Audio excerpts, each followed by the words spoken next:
बिस्मिल्लाहिर्रहमानिर्रहीम। अस्सलाम वालेकुम। मेरा नाम डॉक्टर सैरिश जबीन है और मैं शेरवानी डेंटल क्लिनिक में as a consultant root canal बैठती हूँ। मेरी स्पेशलिटी रूट कैनाल ट्रीटमेंट है और आज मैं आपको रूट कैनाल के मतलब ही थोड़ा सा बताना चाहूँगी कि ये क्या चीज़ है और इसके मतलब आम तौर पे जो लोगों के ख्याल आते हैं थोड़ा सा उसके बारे में बताऊँगी। सबसे पहले तो यह कि रूट कैनाल कहते किसे हैं। रूट कैनाल को आम ज़बान में जड़ों का इलाज करना कहते हैं। जो हमारे दांतों की जड़ें होती हैं उनके जब हम इलाज करते हैं उसको हम रूट कैनाल कहते हैं। इस सारे ट्रीटमेंट के अंदर कब किया जाता है ये रूट कैनाल का ट्रीटमेंट? उस टाइम पे किया जाता है जब हमारे दांत के अंदर दर्द शुरू हो जाए, ठंडा गर्म लगने की वजह से दर्द हो, या अगर हम सांस ले रहे हैं ठंडी हवा से दर्द शुरू हो जाए। उसके बाद वो जो दर्द शुरू होगी वो तकरीबन 10 से 15 मिनट तक रहेगी और आपको कोई दर्द की दवाई खानी पड़ेगी वो दर्द ख़त्म करने के लिए। ये सबसे बड़ी और सबसे मोटी निशानी है कि आपके दांत इस कदर ख़राब हो चुका है, अंदर उसकी नर्व जो है वो ख़राब हो चुकी हुई है कि अब उसको रूट कैनाल की ज़रूरत है।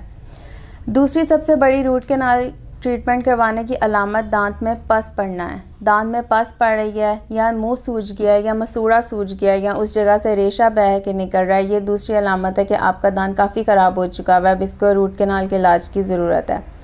जो तीसरी सबसे बड़ी अलामत है वो दांत का रंग बदलना है।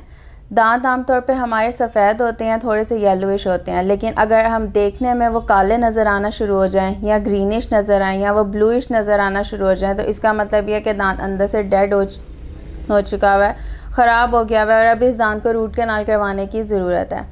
ये वो मोटी मोटी चीज़ें हैं जो अगर आप अपने दांतों में महसूस करते हैं तो आपको फ़ौरन किसी डेंटिस्ट को चेक करवाना चाहिए कि आपका दांत काफ़ी ख़राब हो चुका हुआ है। रूट कैनाल के मतलब आम तौर पर लोग कहते हैं कि बहुत पेनफुल प्रोसीजर है, बड़ी दर्द होगी, हमने नहीं करवाना और इसको डिले कर देते हैं। डिले करने के नुकसानात ये हैं कि वो दांत मज़ीद ख़राब होता जाता है और आखिर में हमें वो दांत निकलवाना पड़ता है। इसके मैं आपको थोड़ा सा गाइड करना चाहूँगी कि ये पेनफुल प्रोसीजर नहीं है। आप जितना उसको डिले करोगे, ख़राब करोगे, पस पड़ने का इंतज़ार करोगे दांत के अंदर, तो फिर वो हमारे लिए भी मुश्किल हो जाता है कि इंजेक्शन असर नहीं करता। जिस जगह पे रेशा पड़ा होता है, वो दांत हो, मसूड़ा हो या जिस्म का कोई भी हिस्सा हो, अगर वहाँ पस पड़ जाएगी वहाँ पे सुन करने वाला टीका असर नहीं करता। हमारे पास जो पेशेंट आते हैं अगर वो दर्द से आएगा, तकलीफ़ से आएगा, तो हम उसको सुन करने वाला इंजेक्शन लगा के काम शुरू करेंगे, उसको तकलीफ़ होगी। हम उसको पहले दवाई देते हैं, एंटीबायोटिक देते हैं, उस इन्फेक्शन को ड्राई करते हैं, थोड़ा सा उसकी बॉडी नॉर्मलाइज होती है, हम फिर काम शुरू करते हैं। पेनफुल प्रोसीजर नहीं है, ये बहुत थोड़ा कंफर्टेबल प्रोसीजर है। इसके बारे में थोड़ी सी लोगों को गलत फहमी है, वो थोड़ी सी मैं बेहतर करना चाहूँगी कि आप इससे डरे कोई पेशेंट भी ना, लेकिन इसको जब डिले करेंगे तो दांत निकल जाएगा। दांत निकलने के बाद उसकी रिप्लेसमेंट करवानी पड़ेगी, इम्प्लांट लगवाना पड़ेगा, क्राउन लगवाना पड़ेगा। तो इससे बेहतर है कि एज़ सून एज़ जब आपको ये फ़ील हो कि दांत में दर्द उठ गया है और अब दवाई खानी पड़ रही है, वैसे वो ख़त्म नहीं हो रहा, तो फिर दांत के लिए आपको दांत के डॉक्टर के पास जाके चेक करवाना है।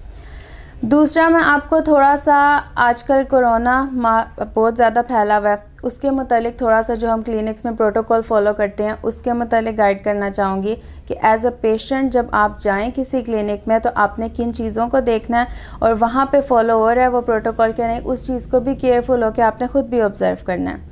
सबसे पहली बात तो यह है कि जब आप यूनिट पे बैठेंगे आपने ये नोट करना है कि जो पिछला यूनिट सबसे पहले क्लिनिक में एंटर होंगे, जब आप क्लिनिक में एंटर होंगे आपने मास्क पहना होना चाहिए। आपने देखने के जो क्लिनिक का जो भी स्टाफ है उन सब ने मास्क पहने होने चाहिए। क्लिनिक की एंट्रेंस के ऊपर हैंड सैनिटाइज़र मौजूद होना चाहिए। जब आप एंटर होंगे आपने हैंड सैनिटाइज़ किए, अपने हाथ साफ़ किए, इसके बाद आप आराम से रिसेप्शन पे बैठ गए हैं।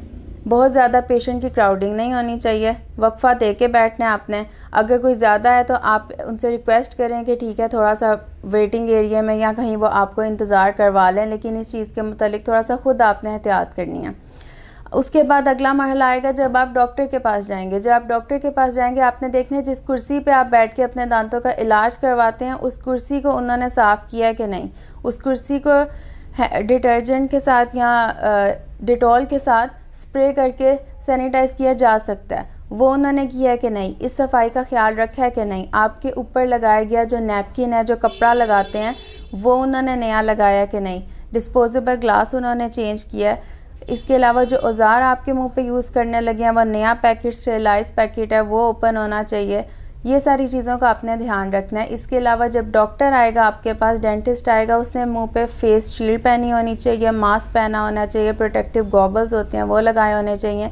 इन सब के बाद वो आपका इलाज शुरू करेगा ग्लव्स के साथ, पूरी कवर के साथ। तो आपके लिए भी बेहतर है, आप अपने बड़े आराम से दांतों का इलाज भी करा सकते हैं, बेफिक्र होकर करा सकते हैं, डेंटिस्ट भी महफूज रहेगा। तो अगर किसी को कहीं जाने की ज़रूरत पड़ेगी, ये सिर्फ क्लिनिक्स के लिए नहीं है, ये हर उस जगह के लिए है जहाँ पे आप घर से बाहर निकल कर जाएंगे कि आपने मास्क पहना होना चाहिए, ग्लव्स पहने होने चाहिए और एक हैंड सैनिटाइज़र आपके पास मौजूद होना चाहिए।